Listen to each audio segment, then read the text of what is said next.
There you go. Great audience. Yeah. Holland, you know, they can rock. They, you know. Good crowd. It's a good place to play. I like this venue too. It's a good place. Very nice. Really good. Good place. The audience hanging down us over the stage.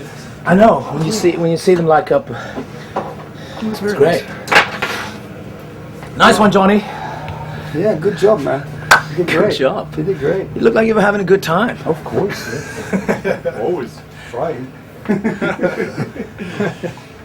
I did have a good time, actually. It was fun. Yeah, me too. Oh my God. Alcohol. Well, I say. Fancy you coming with me?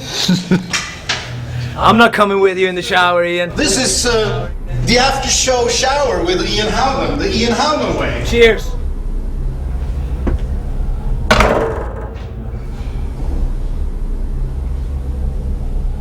This is the way I combine showering and saving on the laundry bill. Come on, this is the way it goes. This is, you know, since I'm already drenched in sweat, why not? Just go for the shower with the clothes on, you know. I'm singing in the rain, just singing in the rain.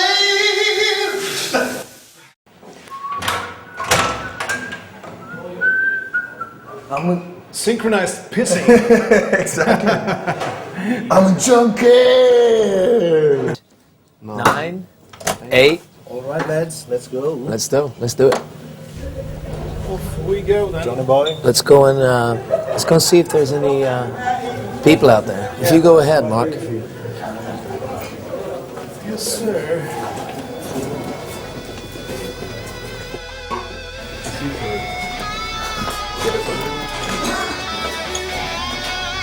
Later, guys. Gå för så på vi bandet.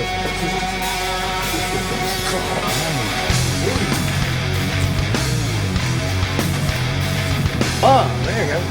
Can't believe they're still here, you know. It's a couple of hours after the show, they must be freezing. Fantastic fans. Strong.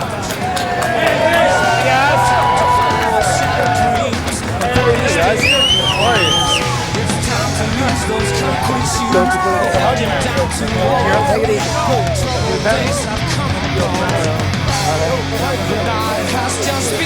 Hello. Another dawn is yet to come. Carry on, my little Guitar player. Look at this.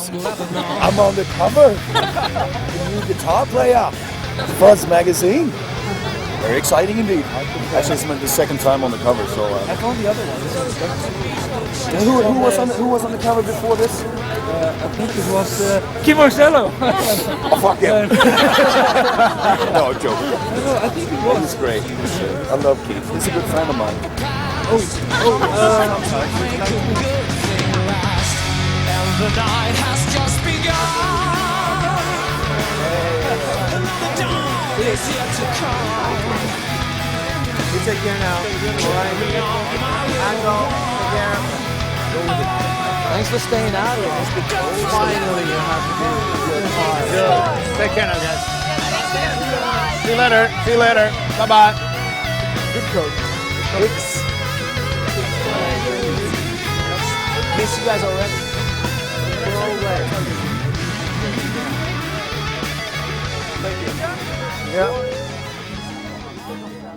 I'll see you later. Thanks. Bye. Oh, that was great, man.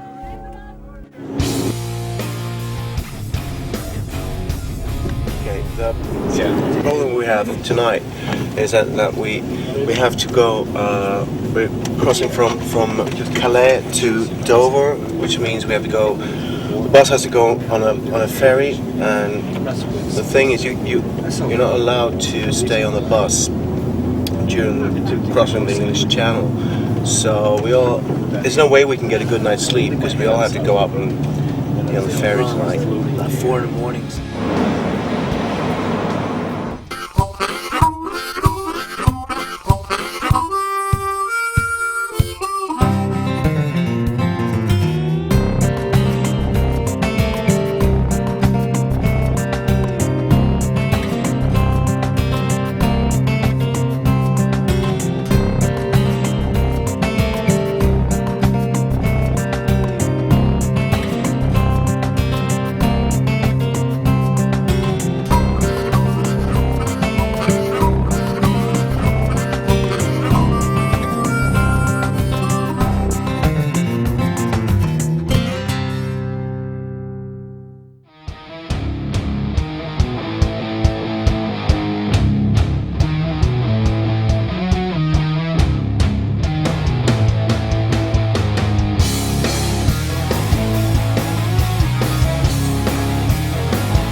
Now you're gonna see some real hard work being done.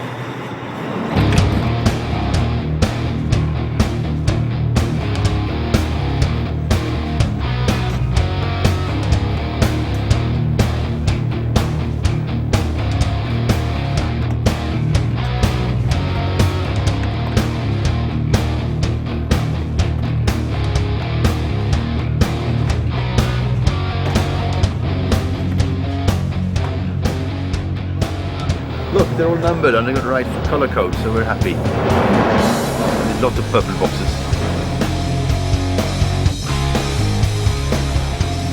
We got our stuff, we got the UK stuff, we got the pyro coming in today and the video crew on top of everything.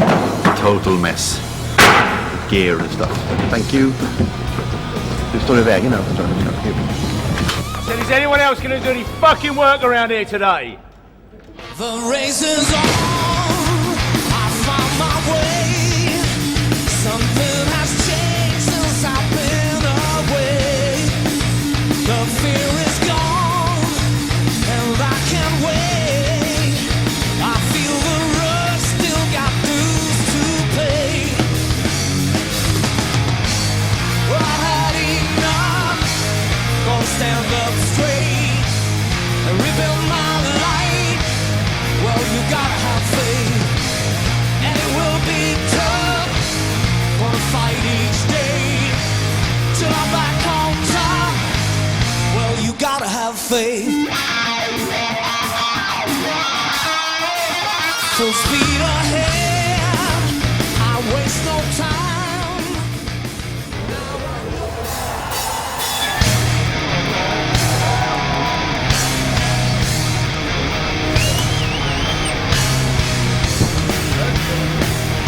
Smiths, here we go again. This is way to travel in London. His brother. Right. Hammersmith over Google search.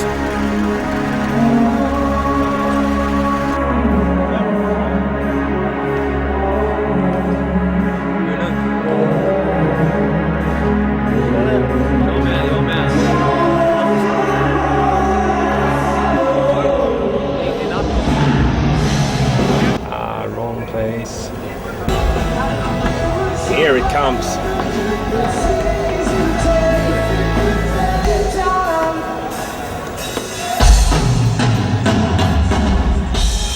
Then I can add on the bass,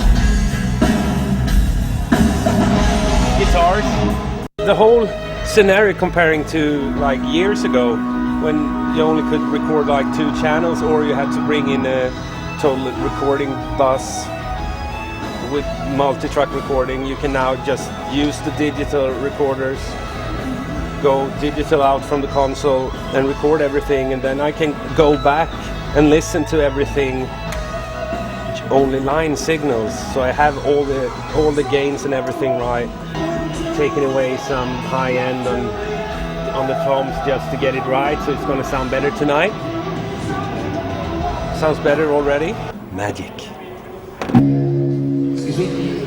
Yeah, can you start the opening mic just so we know what it starts like?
Yes, indeed. 1, 2. 1, 2, check 1. 1. Oj, oj. Går du toppa lite mer? Ja, jag riskar att det är bara fint. Are you ready? So, Ian is going to count this song in.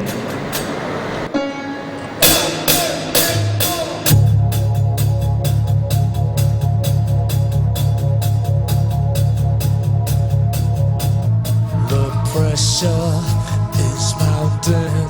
I'm ready and counting. There's something I've got to be. I'm fearless, I feel it, scared senseless. Who needs this? Still something I've got to be.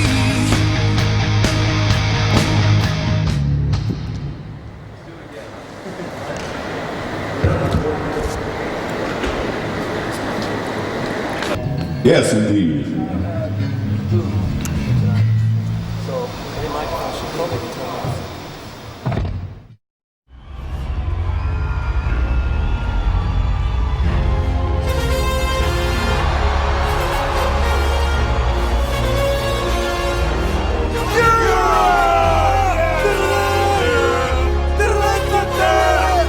They're the Swedish Mac Daddies of rock and roll. I mean, I'm half Swedish and I love rock and roll and they blow your minds away, man. Just blinding, brilliant. Anything about the new album is going to be superb as well. I love the final countdown, open your heart, superstitious. I'm coming from Italy here to see Europe. Europe, I can't believe it. I've been waiting for this for about 6 months. And it's finally happening. We've been traveling 2,000 miles to get here from Bosnia. Europe never know that they have some fans down there. My sister and I came here all the way from the US just to see the concert. And we can't wait. I've waited years to see him and it's been worth the trip. I'm hoping it'll be fantastic. But we've waited a long time for this. 20 years actually, I've been following Europe. And tonight, I just can't wait. I'm just absolutely ecstatic. 12 years old, on and on, Joey Tempest. I prayed for her for her birthday to come here. And look at her, she still thinks she's going to run away and marry him. Joachim Larsson rocks, man.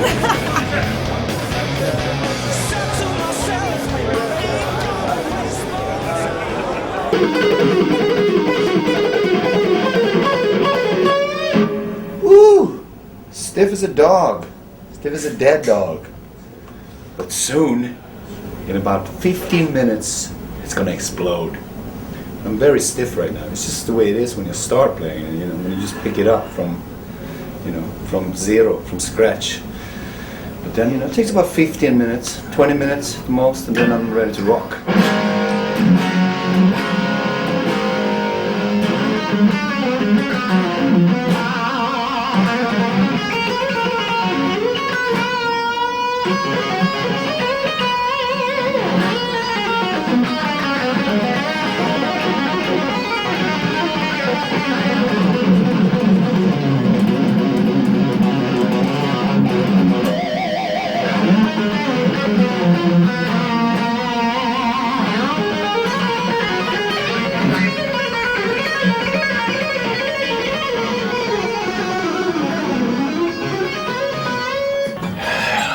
Bad hair day. Like every other day. And what the hell? There's only one thing to do. Take some guacamole. Dip your hands in it, your fingers, back, and you're all ready to rock.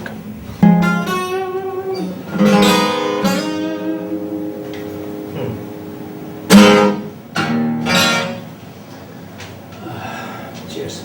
Some tea.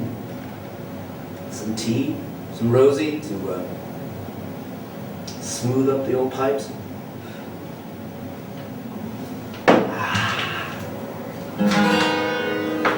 Right.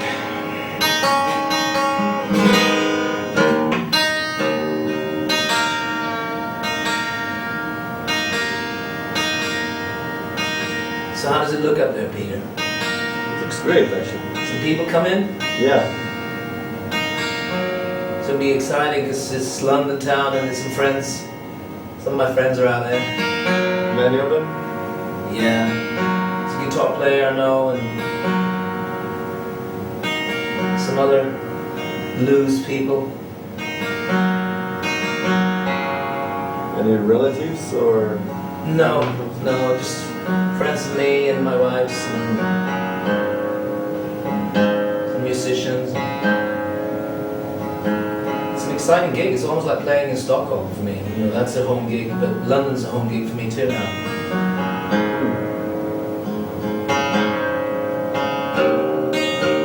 It's a special one. You can feel it. Yeah, it's the last one on the tour. Yeah, last gig on the tour. Straight mixed emotions about going home and wanting to go home, but so used to this family and crew and the band. But we're out on the road again soon. This is just a break. We're going out to Japan in January. Well, when this is broadcast, we've already been in Japan. But when you see this DVD, we've already been in Japan. And then continue touring in Europe, festivals in America and England again. So there'll be some more touring, but it'll be nice for the Christmas break, you know.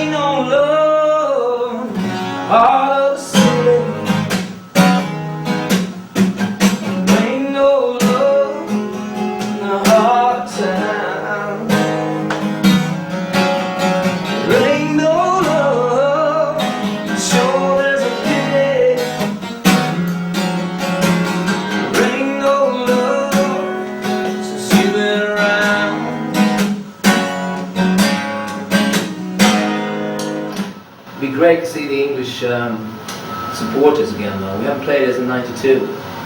Okay. So I'm looking forward to meeting that crowd out there and just having a good time. Yeah. So London, Hammersmith, here we come. Here we are, Hammersmith Apollo in London, November 15th, 2004. The crowd is gathering for a fabulous show in Europe.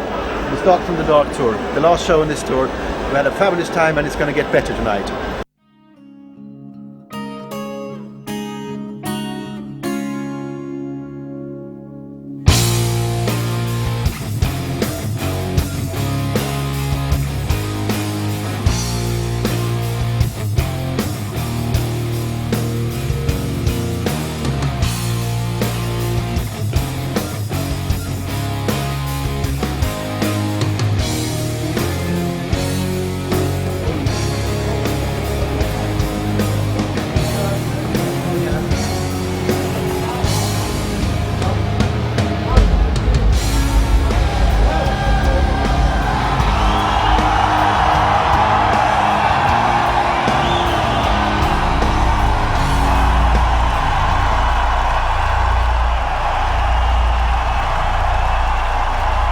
Ladies and gentlemen, the biggest rock band ever to come out of Scandinavia.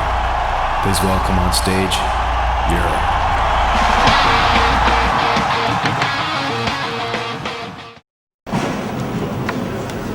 Hi everyone. This is the guitars that I use on this tour. It's mainly just Les Pauls, you know. They're fat and big sounding. That's why I like them. But, this particular one here is a 78. Very nice. Zimmer Duncan pickups and maple neck, which is, you know, a little bit unusual for Les Paul because they usually have mahogany necks on. But it gives it a little more like harder, brighter sound, which is kind of cool. And this one is a custom shop 57. All mahogany body, mahogany top, mahogany neck. Use the EMG pickups. Really good, especially when you use a lot of long cables and stuff like that. it helps a lot with the, you know, with the EMG active pickups. You know. That's that one. And then we got this one right here, which is 1974. It's a 3-piece mahogany neck, maple top. This is one of my favorites actually. This one sounds totally amazing. Yeah, well, this particular, the 74 I use for like all the D drop stuff, you know, D drop tuning, where you actually tune down the E string down to D. And we also tune down a half step, which makes it sound a little heavier. So this is the D drop songs, which is about 7 songs in the set. I use this one. This particular one is a 1980, and this one I only use on 2 songs. This is a great sounding guitar. It's super light too, but it has a very special tuning. So I use it for Gotta Have Faith, and I use it for Start From The Dark.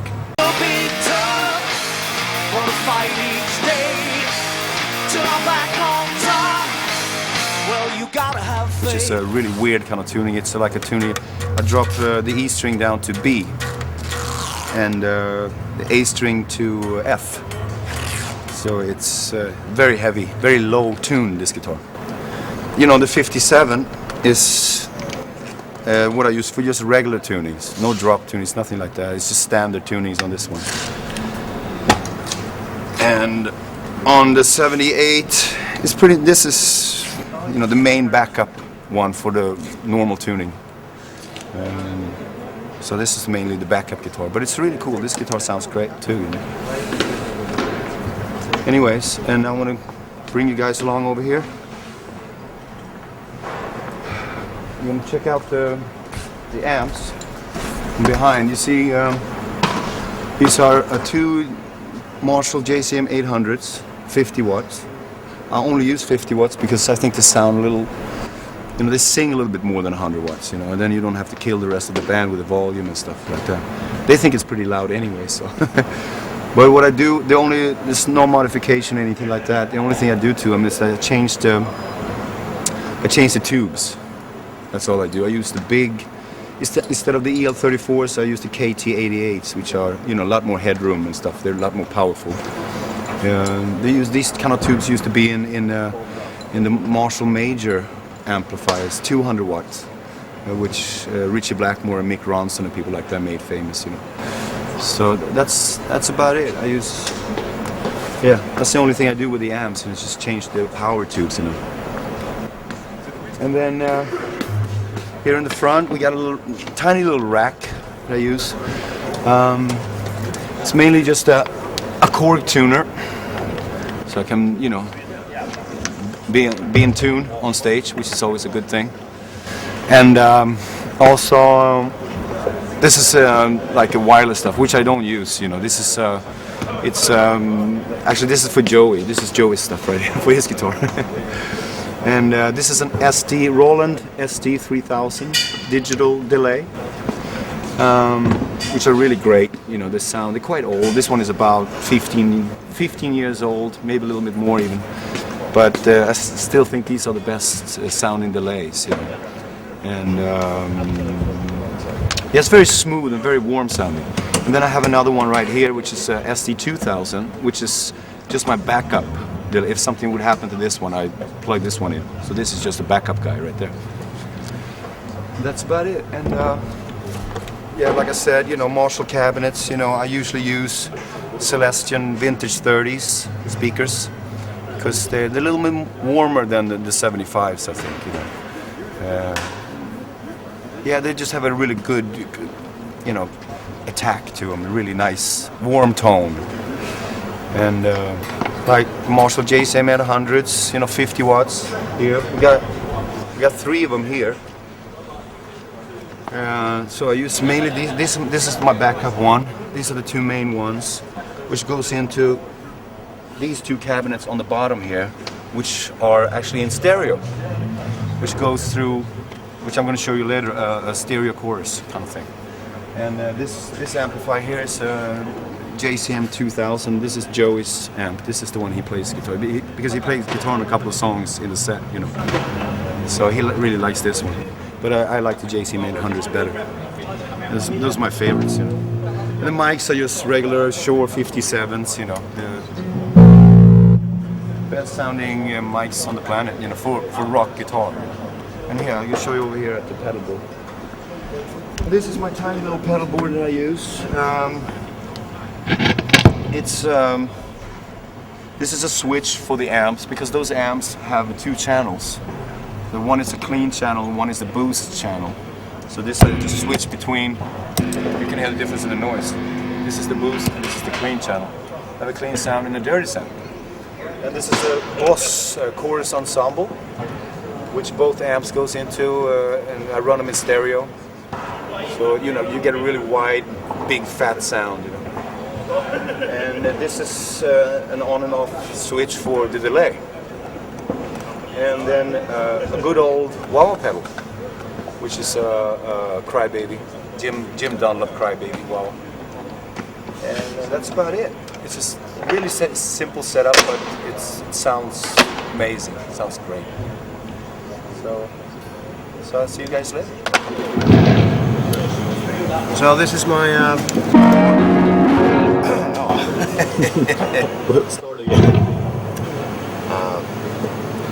this is my Nord Lead 3, which is a fantastic piece of work. It's I'm using this to recreate a lot of the old sounds. It's like a good old-fashioned synthesizer, but with modern technology.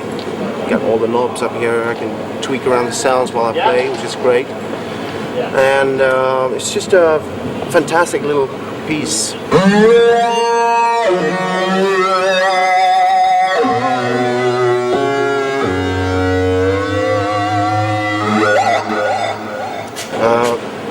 This is probably what I'm most proud of, my whole rig. It's just, I bought this little lamp just to have some lights on the keyboards while it's dark on stage.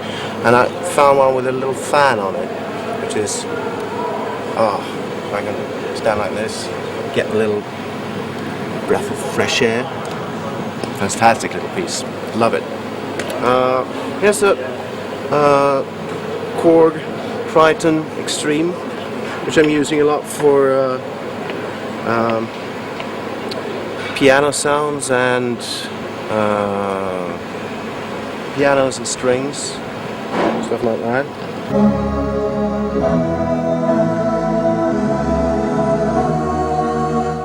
Choir sounds, and it's a good piece of work this time. And here, this one is Nord Electro, which is, I'm using this mainly for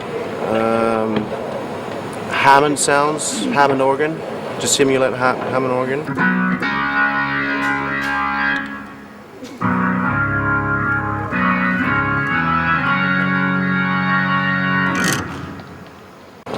It's really nice. It's actually, it works just as a regular Hammond organ, so it's really good.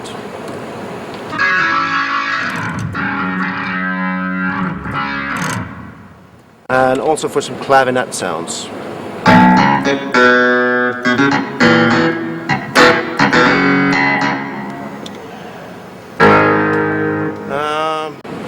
Back here, you wanna come along? We got what I don't need when I'm on stage, which is it's just a mixer. It's an old one. It's been with me for a long time. I just like it, like to keep it. It's a Yamaha DMP-11. It's probably 15 years old or so, and got some drawers, stuff in it. And here's my sampler, in which I've sampled some of the old sounds that were hard to recreate with the new synthesizers. So this is also one part of the. It's an Akai S6000. Good one. And that's all. Trying to keep it down to not too many things. And right beside me is John's bass, so maybe you want to continue talking to him. I think I'm done. Okay, here's my main bass, the Fender Precision 57 custom shop.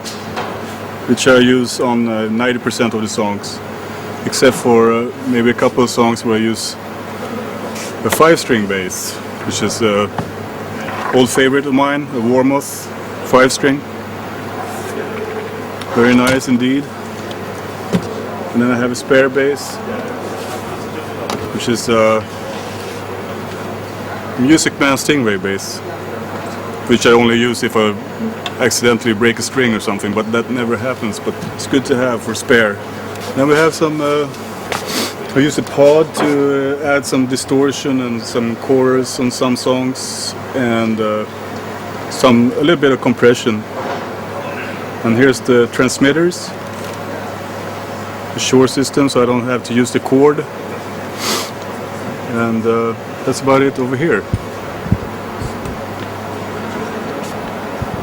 And then we have the bass rig is Hughes and Kettner, 4 8x10 speakers and 2 heads, 600 watts each. So 1200 watts should do it, should cover it. It's pretty loud, loud enough. Okay guys, I'm gonna do a little technical run through on my drum kit here, okay? So what I'm using is a Yamaha Birch Custom Absolute. It's a beautiful drum kit with a, you know, the vintage sparkling silver finish, which kicks ass basically. I got 3 rack toms, 12, 13, 14, 2 floor toms, 15 and 16. And they all sound like a motherfucker. And obviously 2, you know, this is hard rock, so there should be 2 bass drums, which there are, 24-inch.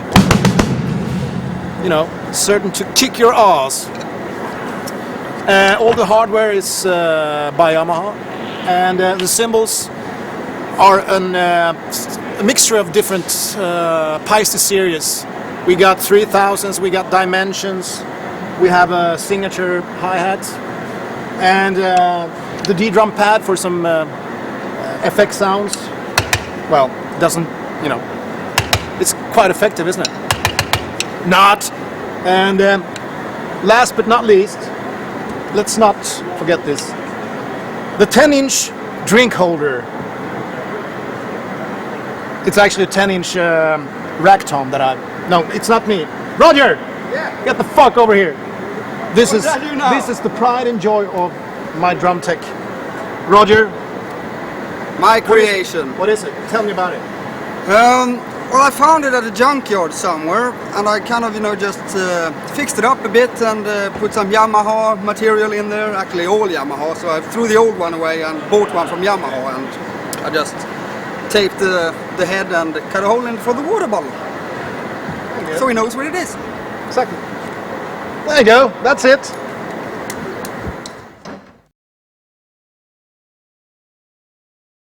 Yeah, we do this all the time. We go in cabs in London. Me and John, we go to London sometimes. Just If we will actually do this in reality, we probably won't say a word anyways. Well, taking it like that, since you're talking about each other, how about describing the other band members today?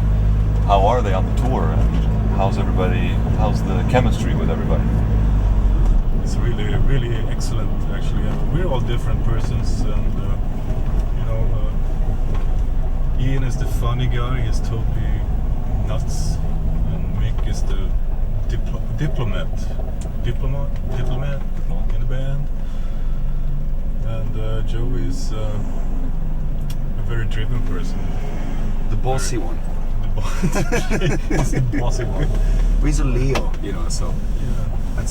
That's a good thing, because he's a front man in this post. He's got a lot of fire in him. He has a lot of fire in his belly. Yep. That's a good thing for this band, you know.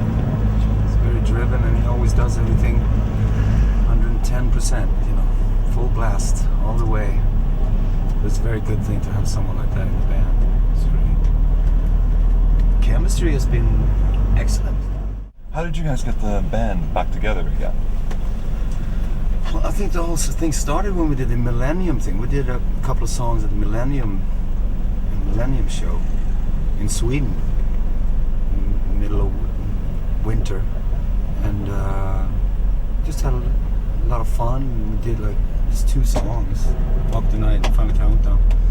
And that's really, I think, when it all started, you know, start thinking, it would be really great to get back together again, you know. But then we had, you know, some obligations to do for, you know, record companies, solo albums and stuff like that. I've done a solo album now, and Joey had done, you know, his last solo album. He's done 3 solo albums altogether. And I've done 8. I have a new one coming out next year. I've done 14. Yeah. Nobody heard of them, bro. Just kidding. Exactly. Just kidding. But as soon as Joey was done with his latest, or his last solo album, I should say, for his record company, and then this whole thing came up, and you know, we had a meeting and decided that we should start writing some new songs and see how it goes. Yeah, I think that coming back together is something that always been in the back of our minds, on all of us in the band, for all these years. It's something that we always thought was going to happen someday. Yeah.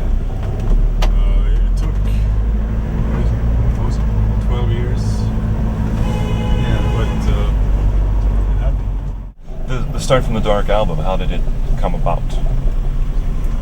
Well, we just went in a rehearsal and start. Well, first we just started doing some demos and stuff like that. I had a bunch of riffs, and I kept sending song ideas over to Joey in England, and you know, he was writing some lyrics and some melodies for some of my ideas, and sent it back to me, and it sounded really cool.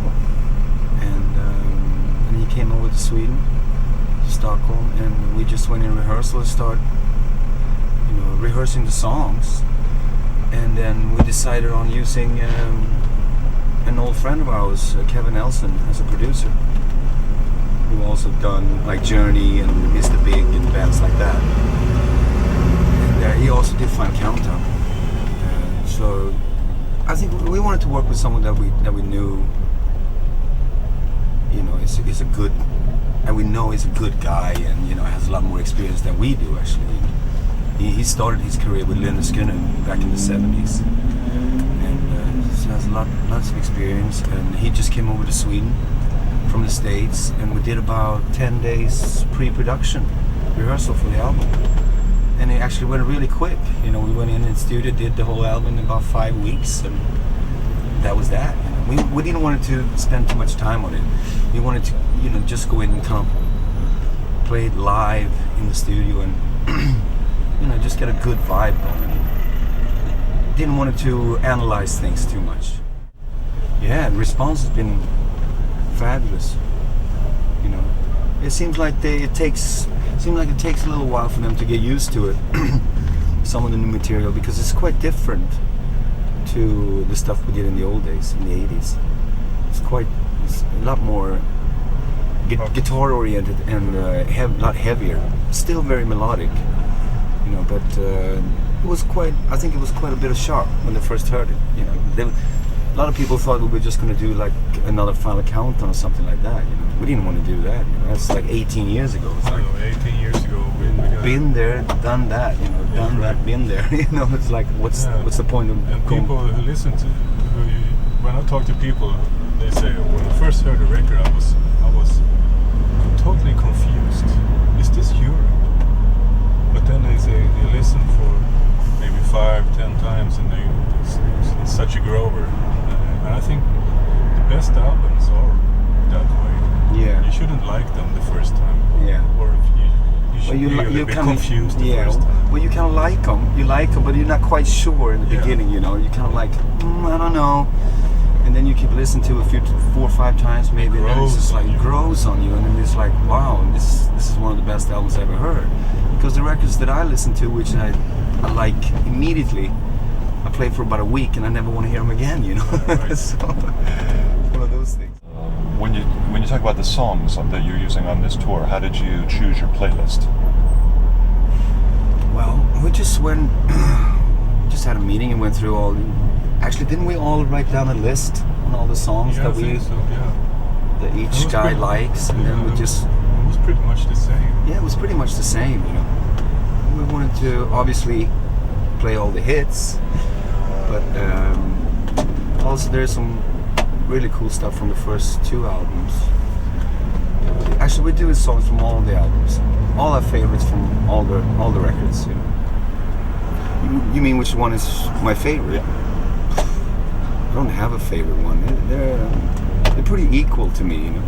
I try to groove in all of them, you know. I think you play like Yesterday's News and stuff like that. Yeah, you're right. Yesterday's News is probably one of my favorites, and also the new songs from the new album, Stuff in the Dark and Flames. But Yesterday's News is has such a cool groove to it. You know, it's kind of has a little bit of the Jimi Hendrix Experience kind of vibe to it, you know. It's because it's my riff. Yeah, it's his riff actually. That's why I'm But yeah. So yeah, it's a really groovy riff. It sounds like it was written by a bass player. You know? Your favorite? I would have to say Yesterday's News then, I guess. No. My favorite. You know, I'm a very song-oriented person. I like songs. I don't really look at it as favorite songs to play or anything. I like songs like Sign of the Times, Flames of Love, Star from the Dark, Faith. Really good songs. I like all the songs. It's really hard to choose favorites. What's the funniest thing that's happened to each of you on the tour? Well, for me, it was being on a tour bus, and we have problems with the toilet door. It keeps going up all the time. It's just, it's something wrong with the lock. That has to be my funniest moment as well. Yeah. Keep on. It was something wrong with the lock, you know. So it just keeps, you know, however you say, fly open, you know, whatever you say, and I just always slams it, you know, because I get like. You were standing there talking to me, and the toilet door was kept opening. Yeah, kept opening in your all the head time. or something, and you kicked it back. I kicked it back like 3 times, really hard, and not realizing that it's actually someone who's trying to get out of the toilet. That's Mick, you know, the keyboard player. What the fuck are you doing? He's trying to open the door every time, and I think it's going up by itself. So I keep kicking it all the time, you know, like 3 times really hard. The 3rd time was really aggressive. It's like, goddamn, this goddamn door, you know. And I just kept kicking it, and it's like, and then then I realized that he's in there, and he always, what's wrong with you? What are you doing? It's like, oh my God, what have I done? You know. So, well, the boring stuff is just the long hours. Every day, you know. All the traveling. You have to wait. You wait for sound check, and then you wait. I don't sound like Charlie Watson from the Stones. You wait, then you wait. Yes. And then you wait some more. Yeah, it's the long bus rides that are hardest, I think. You know, when you go between 10, 15 hours, you know, something like that. And that's really hard. It's really boring. You're just sitting around and bumming around in your bunk. It's like, and it's not like in the States, you know, when you have the night riders and you have like your own TV in each bunk, and you know, have a little bit of space up to the next guy, you know. These European buses are very small, you know. Like being in the bunk is like being in a coffin, you know. So, you know, yeah, that's the most boring part of the whole thing. You know? A lot of waiting around and stuff like that. So on the fun side of things, what's your favorite after parties, or what are there your after parties? What are you into? Yeah, sometimes it is.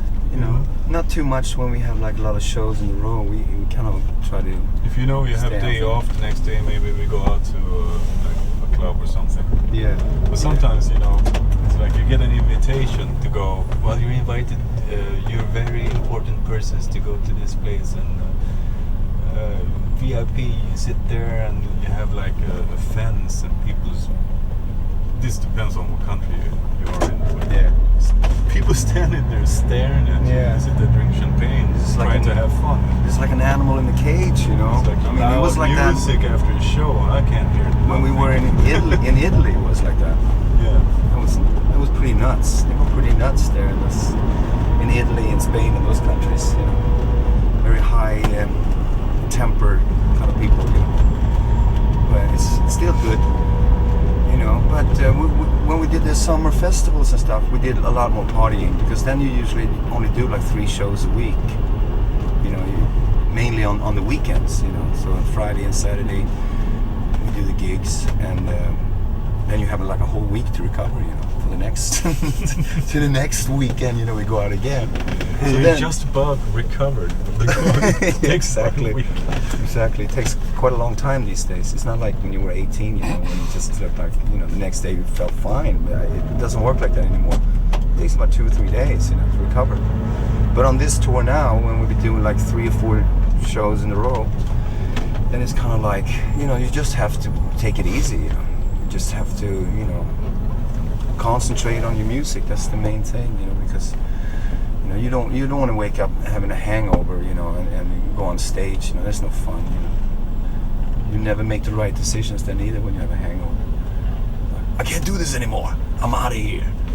And then you wake up like a week later on, and it's like, oh shit, what have I done?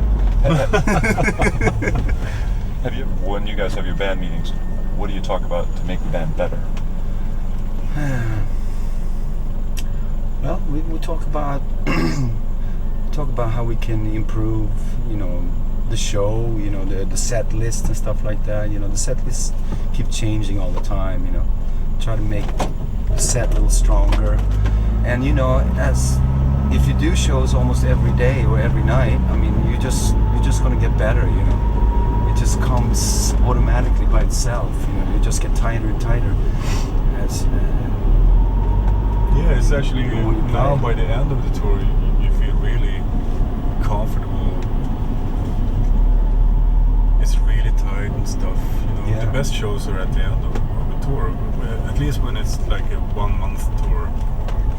At the end of this tour, it's really going good. I think all the gigs has been really, really good, but yeah, it's a little bit better now at the end of it. yes, definitely.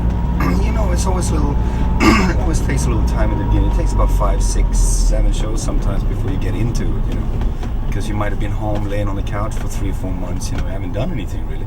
Been home watching the kids and watching TV all day. So it's going to take a little while to, you know, get back into it again. But you know, usually with this band it goes pretty quick. You know, with other bands that I've been in before, I haven't been in that many bands. It's just really one American band. But it took about 10, 15 shows before it started, you know, kind of gel. Have you ever had a show that just went bad? You know, you started and you were just like, shit, I'm missing chords, I'm off. Happens all the time for me. But it's just such a, I don't think the audience, they don't notice. Because it's just tiny. You know, when you play a concert, you're receiving yourself, everything in like split seconds. Exactly. Molecules is like, it's like, you know, okay, I missed one note in one song, and then you listen back to the tape, and it's like, well, I can't hear. You can't even hear it really. Like, no. But you go out afterwards. You know, that was shitty show. Yeah, yeah. You know, I played like really bad, but then you listen back to it, it's like it's nothing. It's nothing. It's like, you know, I make like 3 or 4 tiny little bit mistakes. Never that I miss a chord or anything like that. It's just, you know, it's just when it's a lot of sweat and when you're bending a string or something, you just lose it. I just kind of lose it in a split second. It kind of gets a little sour or whatever because it's so wet and I'm absolutely no one in the audience can hear that shit. No, it's true. But with the lights and everything, it makes it so hot. So I sweat a lot, and it makes it really hard sometimes to bend notes because it's just like staying in the shower trying to play a solo, you know. So I keep dripping down on the string, on the neck, and it's totally soaked in sweat, you know. So sometimes it gets a little slippery when wet. I like playing festivals, but when you play these concerts, you know, everybody's there to see Europe. Every single person has bought a ticket to see Europe. That's the difference. Yeah. And that makes it feel better. Yes, definitely. But then again, when you do festivals, there's a lot of people there that are not there to see Europe. Then you have people to convince. Exactly. I think I prefer festivals actually, because you reach a lot more people. You know, you play like we did in Sweden. We played with 25,000. You know, and a lot of other places out in Europe we did like 10,000, 15,000 people. So you reach a lot more people. You know, and it's outdoors, and you know, I like that kind of thing. You know, it's pretty cool. But the record business back years ago when you started, I mean, you had a private jet flying around in the States. And that kind of the record business is not the same anymore. But then you find out, then you learn who's paying for it. It's you. We know that today, so we won't be flying in the planes. I wouldn't say we're more business oriented or anything like that, because we don't do this to make money. We do it because we love to do it. But we're more aware of the economic side of things. Yeah. We make sure we don't have to pay for things that other people request for us to do. Yeah, we plan to you know, start writing some new songs now pretty soon. I got a bunch of riffs already cooking at home, and we're just gonna yeah. I mean, we you know, we're gonna be doing a lot more touring on Start From The Dark for sure. We're gonna, you know, next year we're gonna go to Japan in January, and then in March we're planning to do England, all over the place in England, and then in Italy and stuff like that, and hopefully America as well. And then after next summer festivals and all that stuff, 2005, we're going to start doing another album. So yeah, we're just gonna keep on rocking away here. You know, that's what we do. Who is your favorite current bands, or do you? Current bands? Yeah. Well, obviously, Red Hot Chili Peppers.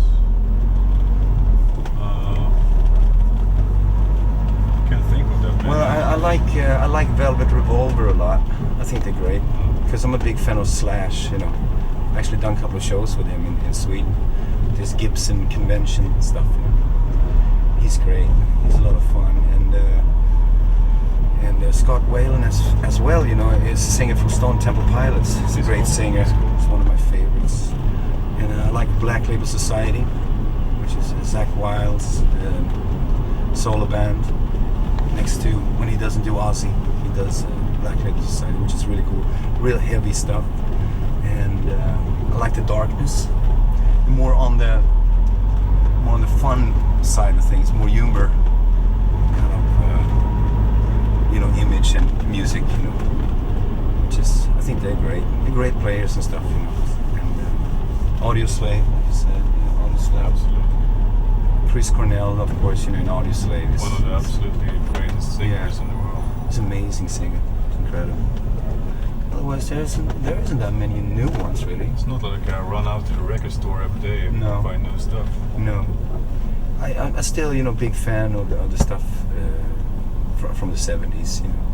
I mean, that's when all the cool stuff. Thin Lizzy, you know, Deep Purple, Black Sabbath, you know, Frank Marino, Mahogany Rush, you know, stuff like that, UFO, you know, those are all my favorites, you know. How did the name Europe come about? It came, Joey came up with it. He had the album made with Deep Purple, Made in Europe. It's a live album with David Coverdale. We were called Force before, so we had to change the name. Exactly. The name was Force, you know, from the UFO album, Force It. We took it. But then, you know, a friend of ours, Yngwie Malmsteen, had a band called Rising Force. So we thought like, well, you know, we got to change it. You know, it's too close to that, and you know, we got to come up with something better and stronger. You know.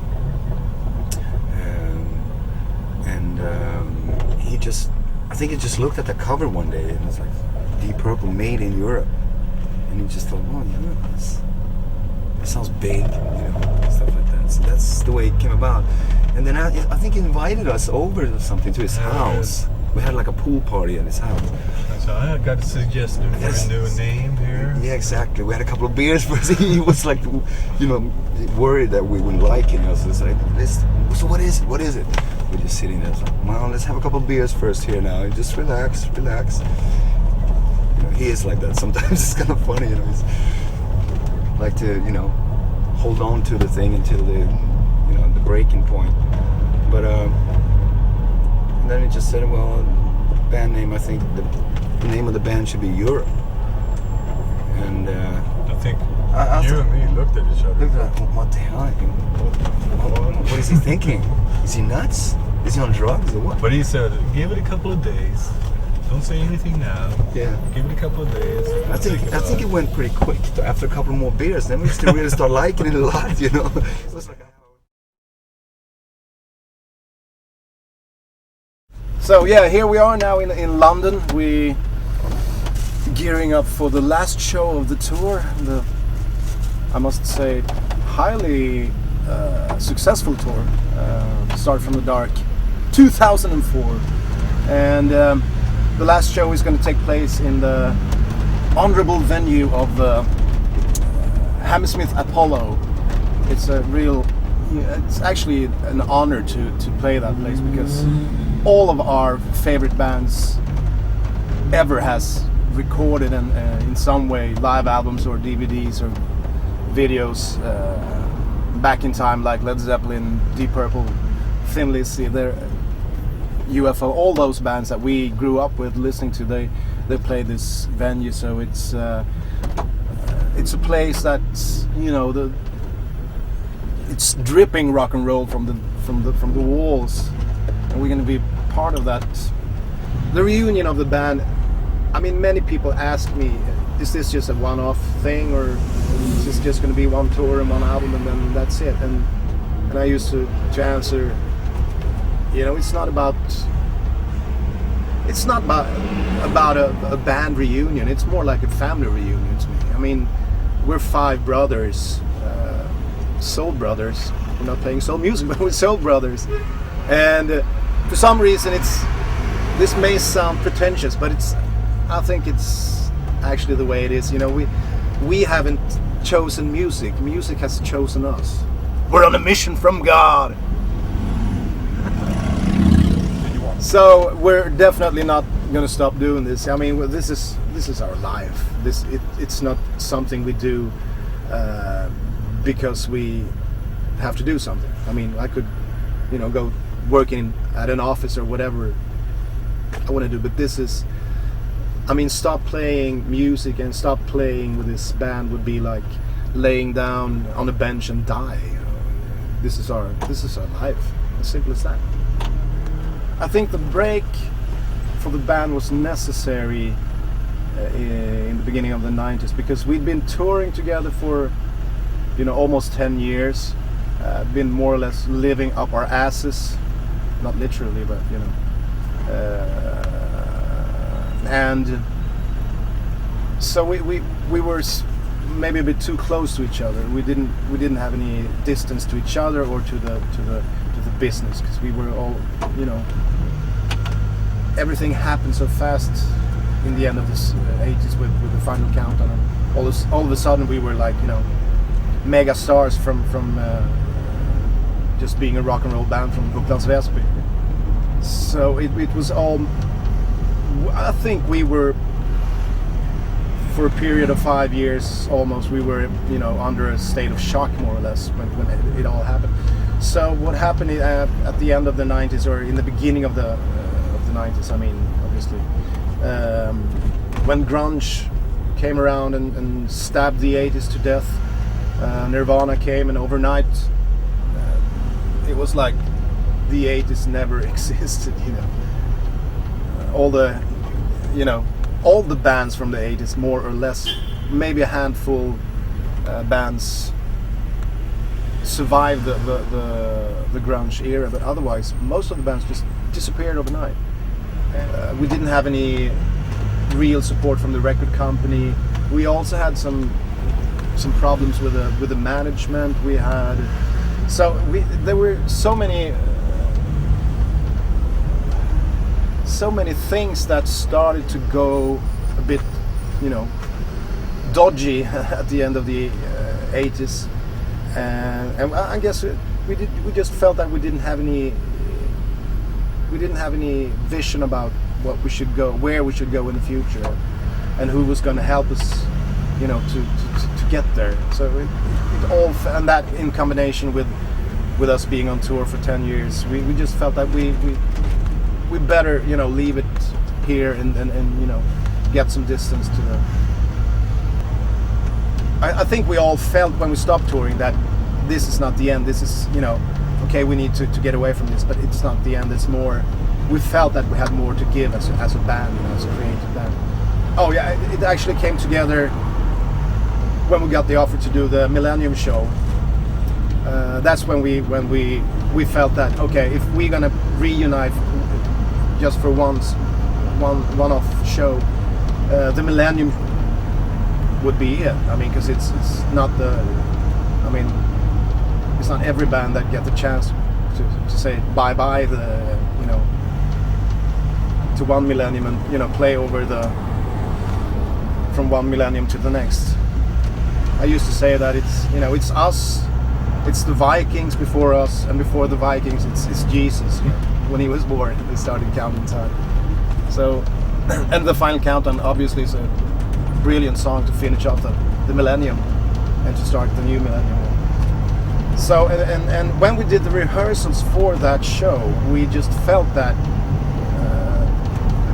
immediately when we stepped into the rehearsal room, we just felt that the chemistry was back there. Within 5 minutes, it was like, oh yeah, now I remember, you know, John Oram always cranked his guitar amplifiers a bit too loud, and they were looking at me, you know, after 5 minutes, oh, now I remember how he smelled, you know, things like that.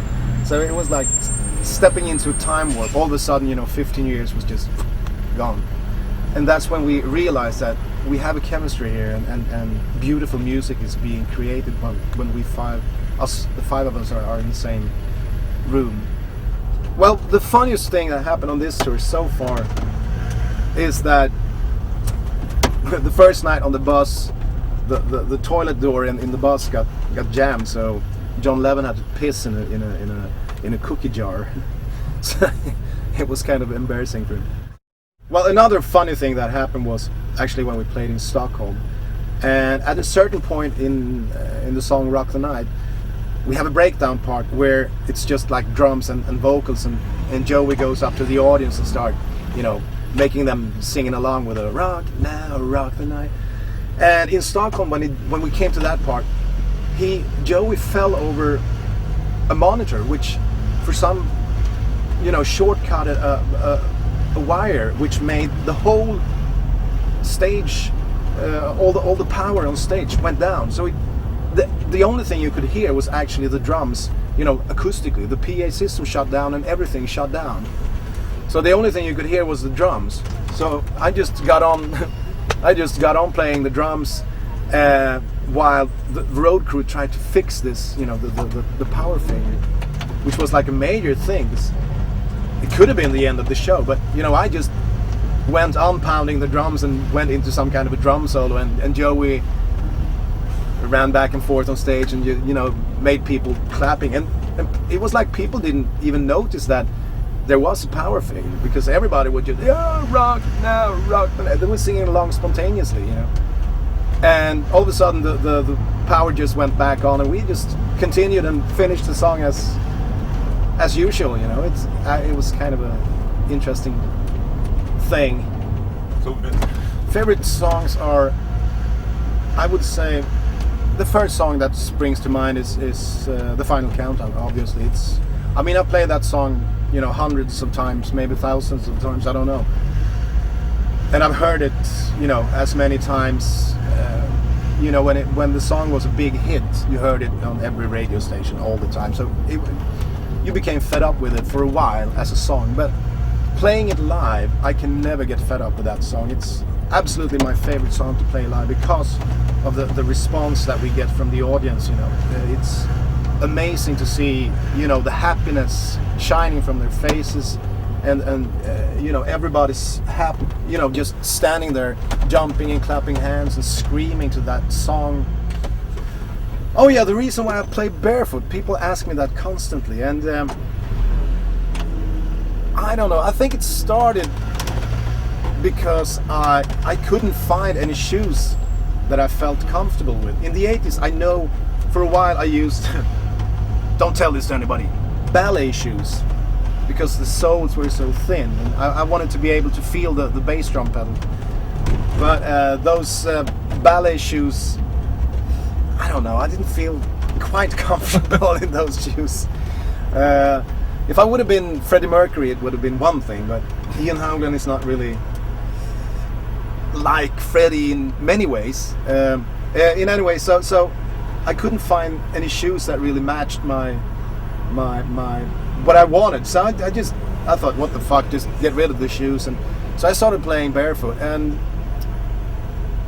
when I did that, I got in touch with the elements. You know, I don't know. It's like the whole world is, you know, you can feel the world. You can feel different textures and different, you know, if it's hot or if it's cold or hard or soft. And it's the same thing with the feet. You have as much feeling in the feet as you have in your hands. And so to me, it's, you know, maximizing the impressions, especially with the bass drum pedals and you know, to feel what you're playing. So it's become, for me, it's necessary. I don't think I could play drums with shoes anymore. I'm bound to play barefoot for the rest of my life.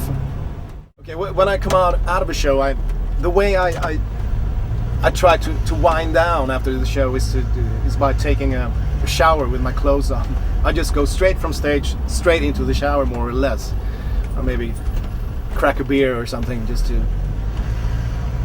cool myself down a bit. And but I don't actually have any other routines apart from that, just taking a shower with my clothes on. EuropeTheBand.com, don't forget it. Yeah, that we launched it exactly when we released the Start From The Dark album.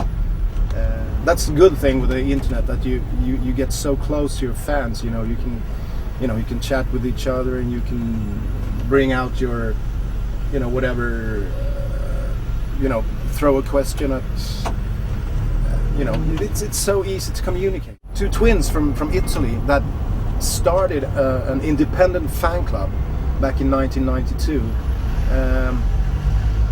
and then established through the internet this fan club, and has, you know, tied up members from the whole world. And this was actually the year when we stopped touring in 1992, and they've been establishing this fan club through the 90s, you know, the gap while we didn't do shit with the band. And apparently they have like thousands of members in this independent fan club. So I would say these guys, especially these two twin girls, Anna and Laura, sorry, they I think they've done more than we might realize in the band to keep the bus going, because they really been like, you know, die-hard fans, you know. And yeah, on this tour we had a fake name for the part. You know, when we check in on the hotels, usually when you come in as a group, you have a name for the group, obviously, because the hotel people should know who you are when you come. So instead of, I mean, back in the 80s when it all was totally fucking crazy, especially in Italy, people knew exactly, they could, you know, just ring around. They called every single hotel in the city and checked on if Europe is going to check in there. And since we didn't, in the 80s, we didn't have any, you know, like fake name on the band, we always had like a riot outside the hotels. I remember one place in Italy, it was like they had to build crash barriers outside the entrance, because people were actually literally coming through the windows. You know, it was totally crazy. So we thought, in order to prevent this for this tour, not that we actually counted on, you know, that it would be like as hectic as it was in the 80s, we, you know, said, okay, let's be better safe than sorry, you know. So we took a fake name for the for the band and called it the Mombasa Hockey Team. So that's the story about that. But we're not going to use it for the next tour, just so you know. And we also, just to be extra safe, we used fake names. And my my fake name was, I mean, one of my big mentors in life is John Cleese from the Monty Python, and my absolute favorite TV show or TV series was The Fawlty Towers with John Cleese, which is about this hotel owner here in England somewhere who's very stuck up, and it's, if you haven't seen The Fawlty Towers, go rent it or buy it, because it's gonna stick with you forever. And his name in this TV series is Mr. Fawlty, Basil Fawlty. So I took that, Basil Fawlty, as a fake name. In the 80s we were 80% partying and 20% playing music. You know, we were much more consumed by the myth, the rock and roll myth, and nowadays it's the other way around. It's 20% partying and 80% music. It's because now we have the distance to the. We've seen through the rock and roll myth, and we understand that it's doing drugs and being unfaithful on your girlfriend or wives doesn't have anything to do with rock and roll. It just makes you feel like a fucking jerk. So I've been very lucky because in the 80s I really lived the rock and roll dream. It was babes every night, partying, and even though I had a girlfriend at home, and in those days I just went for it. When I went out on tour, it was like entering a different dimension, going into the Twilight Zone or something. And it worked for a while, but after a while I started to realize that it's not like this. It's the same world actually, because when I get back home, okay, the fans are not there screaming at me, but my bad conscience is, sticks with me as a rucksack. It was like a trash can, and I was just constantly adding crap into that trash can by being an asshole to my wife,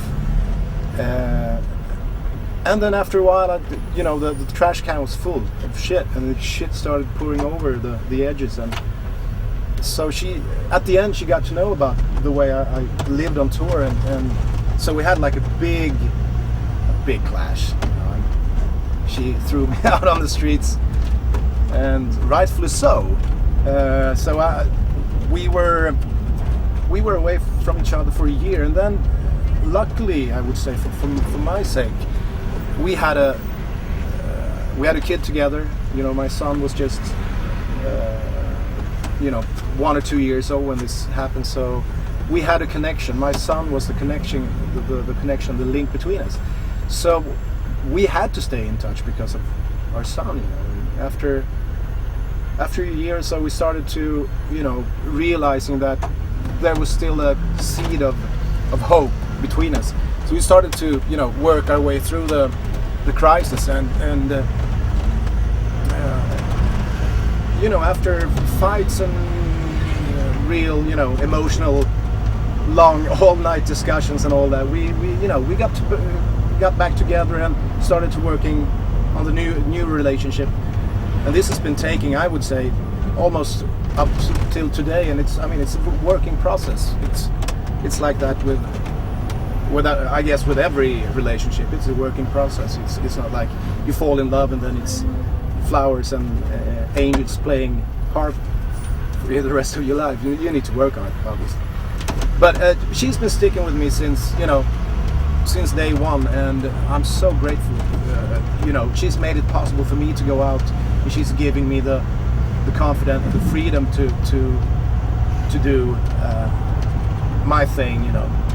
At the same time as I'm supporting my family. This is, I hate to say it's my work, because this is not work. This is fucking vacation. It's permanent vacation, and I can support my family from doing it. This journey with the band from day one has been like given me so many experiences, and has learned me how helped me finding myself and Therapy. therapy and helped me mature as a person, you know, and to I mean, even though what I've been doing might be, you know, concerned or be considered being a, you know, like a spoiled brat just traveling in around the world playing music and just being basically very irresponsible sort of and childish sometimes. You know, people come up to me saying, you know, so when are you gonna get a job? You know, cut your hair and get a job. Well, I've cut my hair and this is some kind of a job. But in any way, even though I've led this lifestyle, irresponsible lifestyle sort of, I think this has given me more than possibly many other, you know, like more respectable lifestyles has given people, I would say.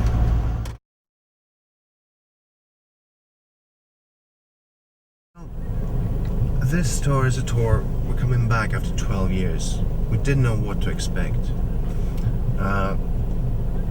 But the response we've got from the people coming to the shows is just overwhelming. We've never expected anything like that. So in that sense, I think we're just so lucky to be here. And that's thanks to all those people out there that's really been supporting us even over the years that when we didn't play, when the band was asleep. We had some support from people saying, aren't you going to bring the band back together again, things like that. But so in that sense, I think this is you really appreciate the response you get from people on this tour more than ever before, for me anyway. A few years ago we had a lot of discussions about putting the band together again, and we were really, the main thing was that if we were going to do this, we're going to do it all the way. We're going to make an album, we're going to make a tour, we want to tour as much as possible, we're going to make another album, and then just go for it forever. And that's a plan we will stick to whatever happens. We're going to tour, we're going to make new albums, and even if this tour wasn't going well at all, we'd just go on. That's the spirit of the band at the moment. We didn't do this for the money. If we'd done it for the money, we would have just simply gone out, do a festival tour, collect some money, and do something else, and go do some just do shows for money. We wouldn't want to do that. We just want to build a good ground for the band to stand on and to build further on. The break we had, I think it was good to have it. We needed the break in 1992, and those 12 years were really good because I think we all realized what we didn't have. You know what I mean? You don't know what you have until you lose it. Or something like that. There's an expression like that. And I think that's pretty much what it was.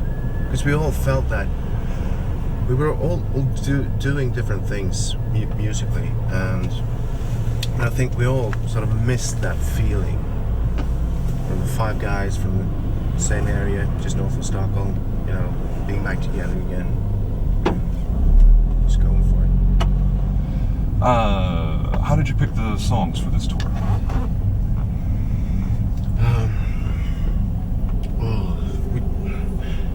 I mean, there's a few songs that we're more or less have to play. The big hits, it would be wrong to leave them out on the set. So some of the songs are sort of obvious that they will be there.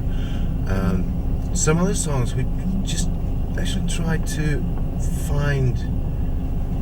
We took a lot of the old songs from years ago and actually just tried, and some of those songs felt like they were record or too slow on the old records, and so we just decided to, okay, this is a good song, but it's maybe done a little bit wrong. We could sort of try and do this, find the heart of the song. I think that one thing about getting older is that you tend to have a more mature way of looking at the material. I mean, the things we did 20 years ago, we were really hyped in the studio and really going for it, and lots of adrenaline, which was good in one way.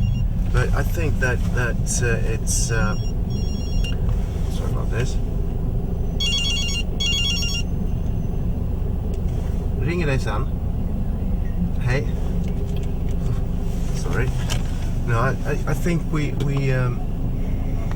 have a more mature way of looking at the songs, and we can see them from a distance now, and see what the songs are maybe really about.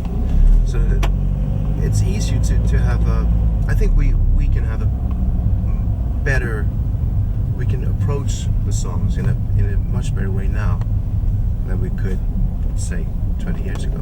I know that some fans have reacted on the tempos of the song or slight new arrangements, but it's more like a comment.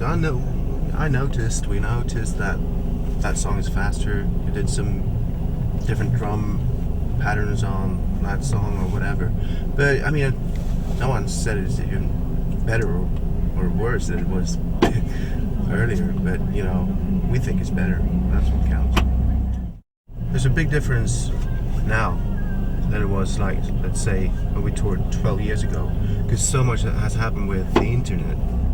We have this Europe homepage, which is europetheband.com, where we have a forum. We also write like a diary, and we put in photos there so people can just go in there and check what's going on with the band. At least now when we're on tour, I think it's cool for those who like to know more than just listening to the albums.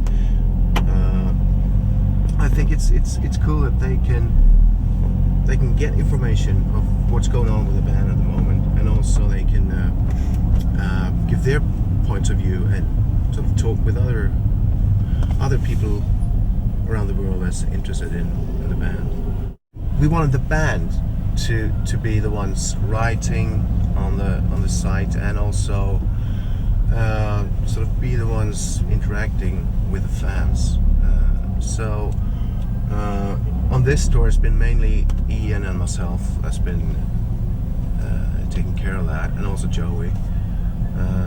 And it just feels good to be able to have this communication with the fans, which would be impossible 12 or 15 years ago.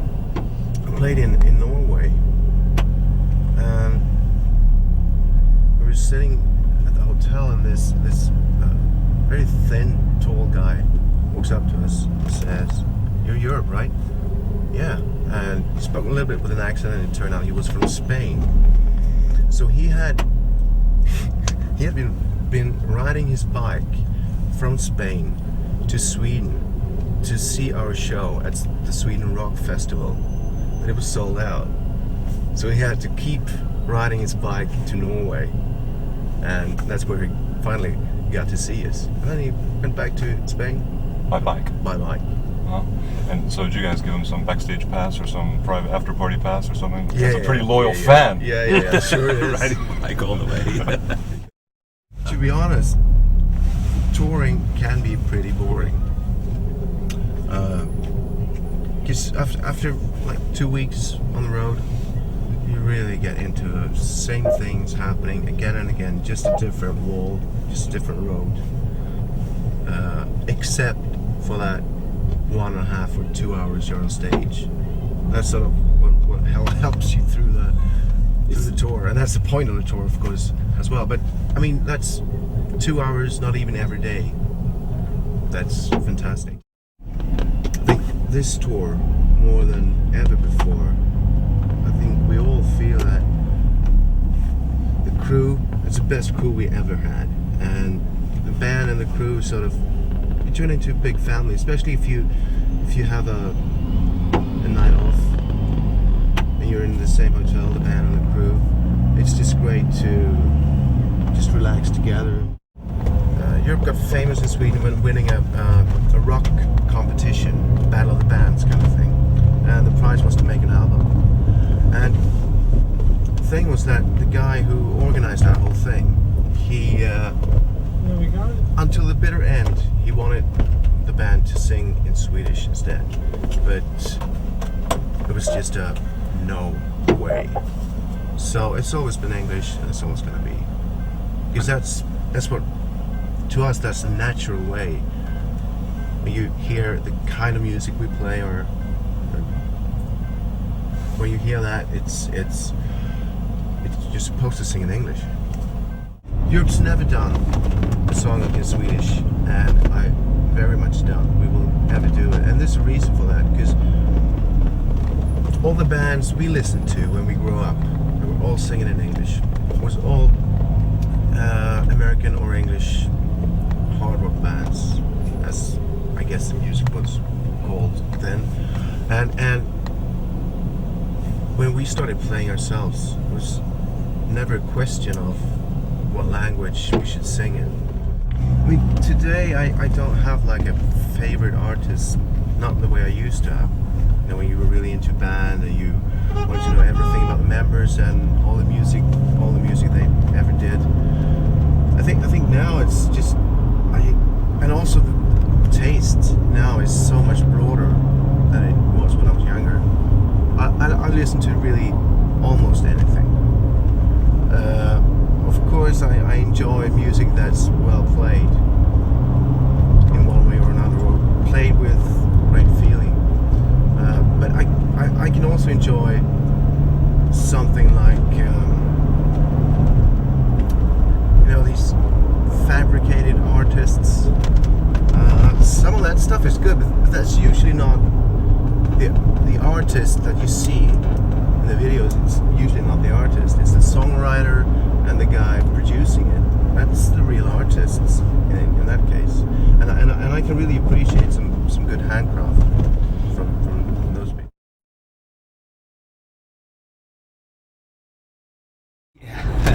So we're back in London. It's great actually, because I live here now and been away for a month, so it feels like coming home. It's great feeling. And also to play at Hammersmith again. When we first played at Hammersmith, and I think it must have been '88 or something, it was just the greatest feeling, because we knew that all our heroes had played there before, Thin Lizzy and stuff. It's just a magic place to play. So to end the tour at Hammersmith tonight, it's quite a treat, special for us. Well, this tour has been special in the way that the audience have welcomed us back. We've been away for a moment, and we did some solo albums, did some other stuff. It's been so special. It's been like a warm feeling all through this year, because we've been on the road for a while, and we did festivals in the summer as well.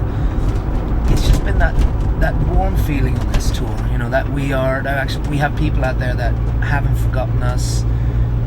It's just that sort of tour, it's just a warm feeling. It's great. We're doing this for the future. We're not doing it for nostalgia or just doing a reunion. We're doing it for the future, to take the music where we can take it, and tour where we can tour, and become a touring band again. Because when I met John Norum, when I was about 14, 15 the first time, we were riding around in mopeds and stuff and outside Stockholm, and I heard rumors about him in another band, and I think he heard about me as well, and we sort of met up and said, let's start a band together. That sort of feeling and that dream that we had then was to become a working band, a touring band, and it sort of feels like we're there again, and we want to put some hours in. We want to keep going, do more albums, and so this is the beginning of sort of phase 2, if you like. All of these guys come from the same area.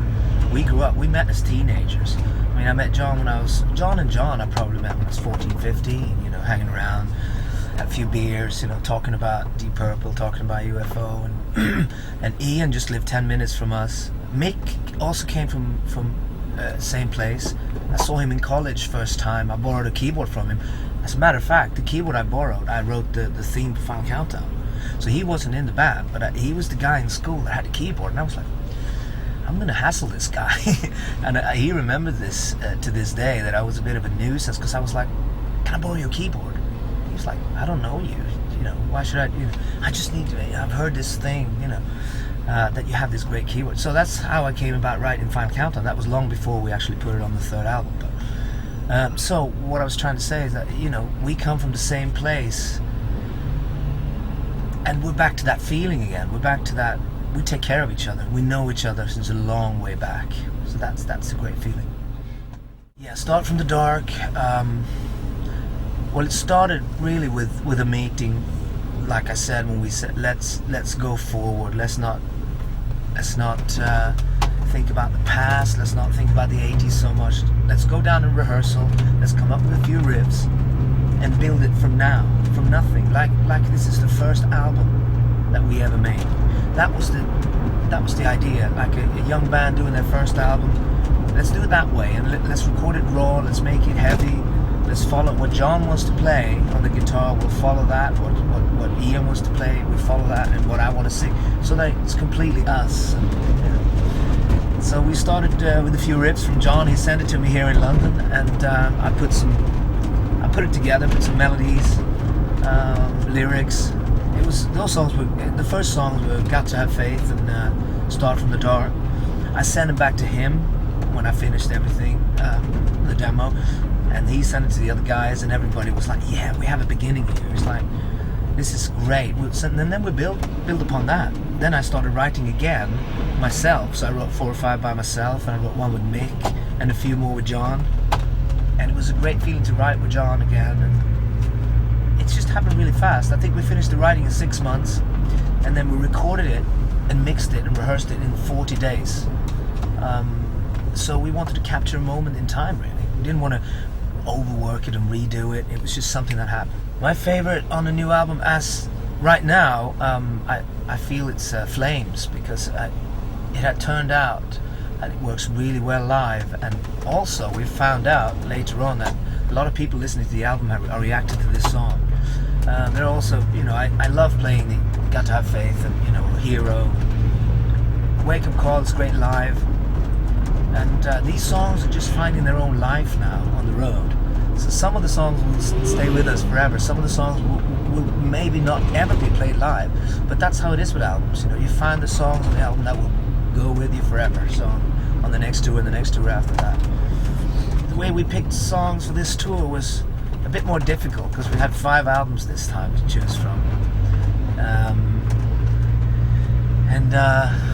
Let me see, 1, 2, 3, 4, 5, 6 with a new one. So there was a few discussions.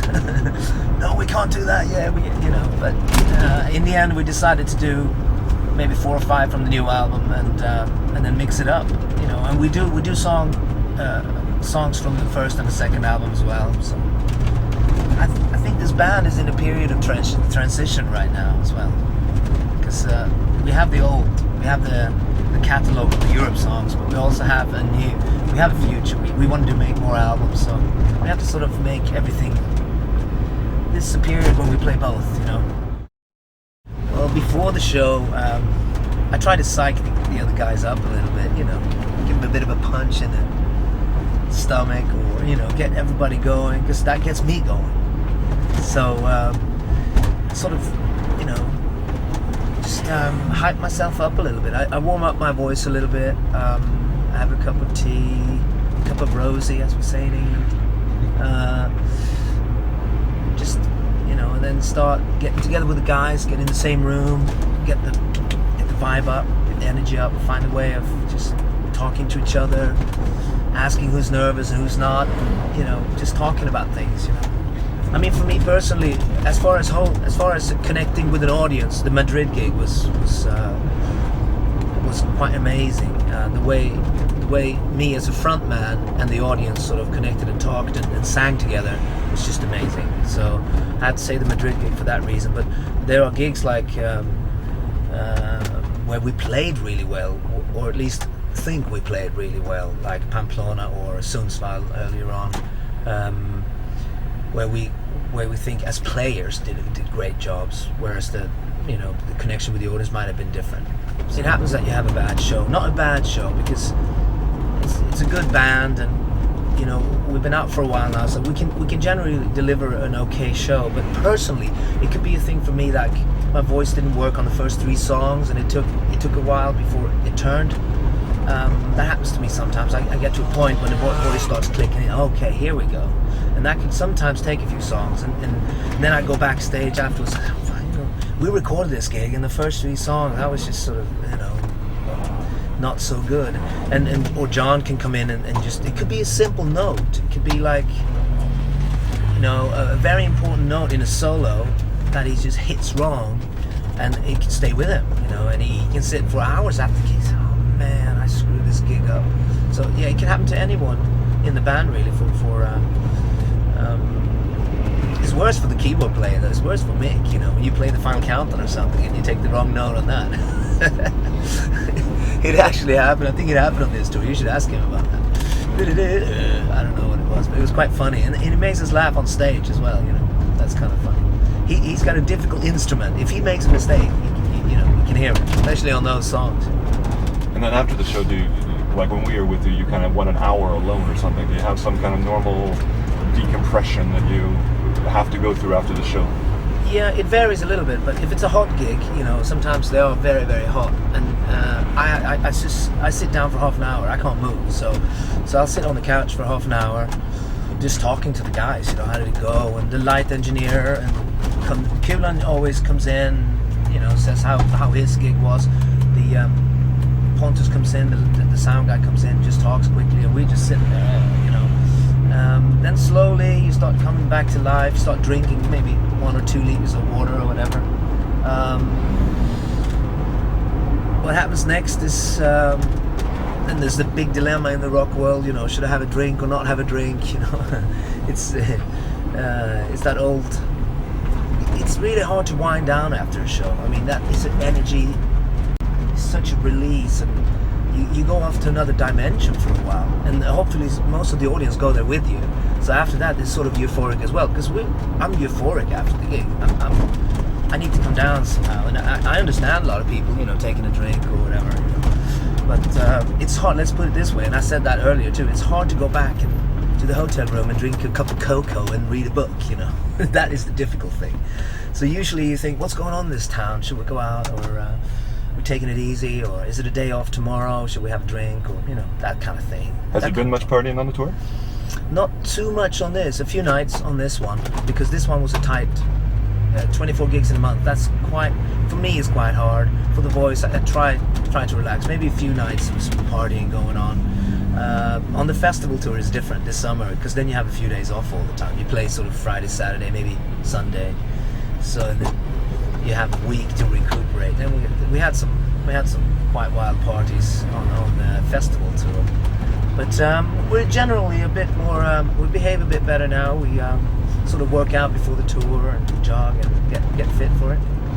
Right now, with the feeling we have with the fans and with this tour, I really enjoy touring at the moment. But normally, as a writer, I like being in the studio, and I like preparing for an album.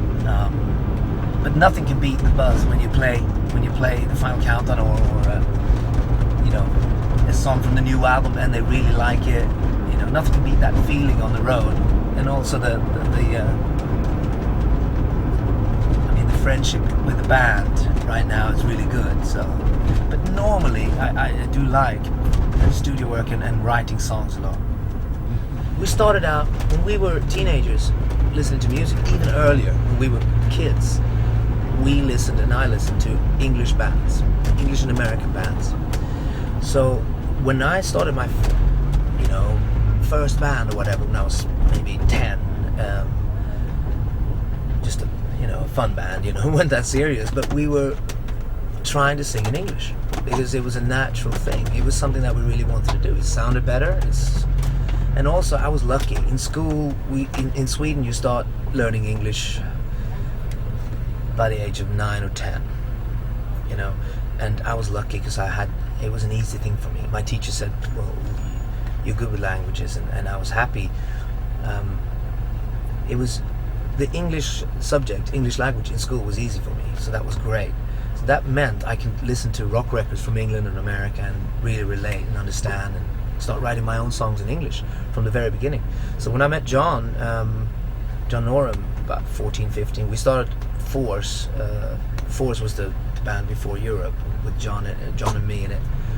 We sang in English immediately, and I started writing songs for the band.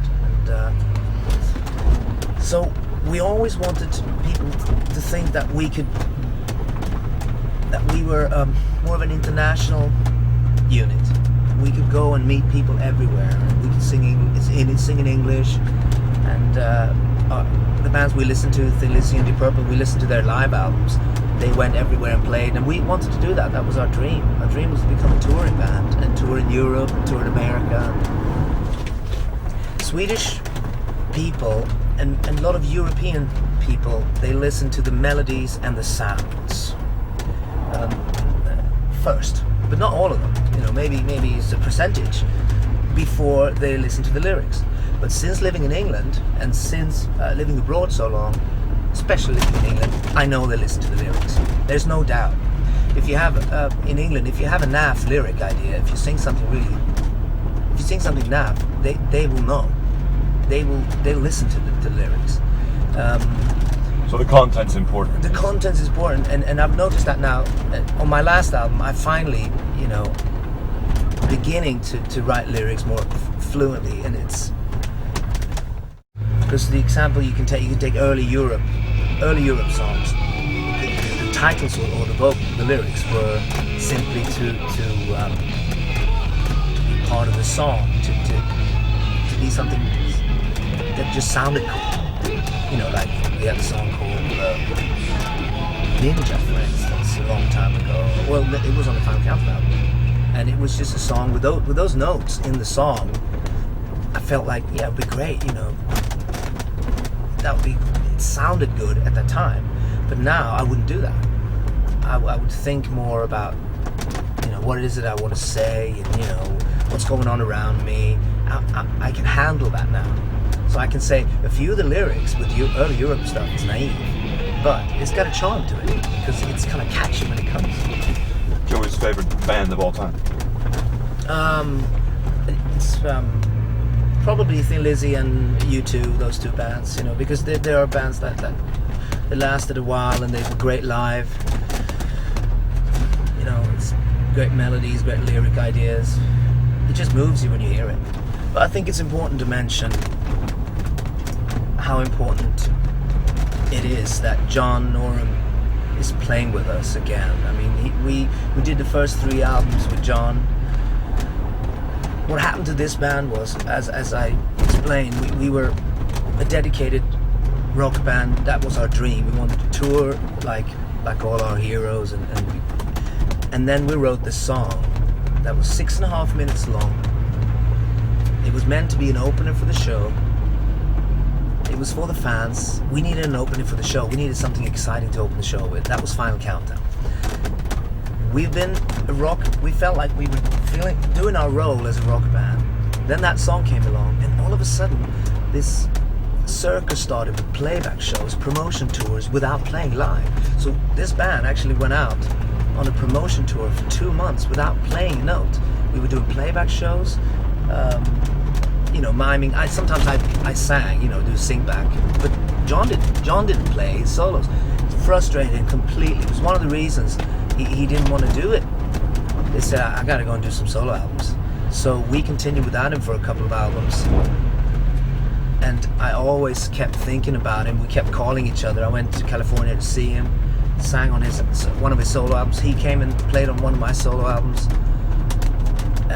I guess what I'm trying to say is that it's a great feeling that John is back. He's, to me, one of the best. John is one of the best guitar players of this genre. I think he is the best. I mean, I can stand there and look at his fingers and just be mesmerized. It's like, wow, how do you do that? And I remember when I was 14, 15, when I saw him the first time, I felt the same way. He just speaks to me with his playing. and he really triggers me to write music. John, when I write a song, I have John in mind for the riffs and the solos, and when we write together, we get that automatically. You know? So I just wanted to add that.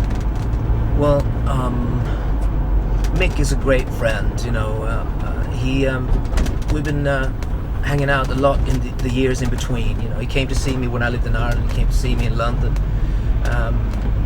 He's also the kind of guy that keeps. We used to meet at his place in Stockholm, all of us. So he was kind of the meeting point in Stockholm. So he's sort of a very nice diplomat.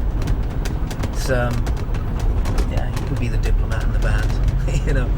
And Ian, you know, ever since he came into the band, he's just brought a breath of fresh air. You know, he's a good energy, good drummer, you know, and he's got a positive energy, his smile, you know, he's a very important part.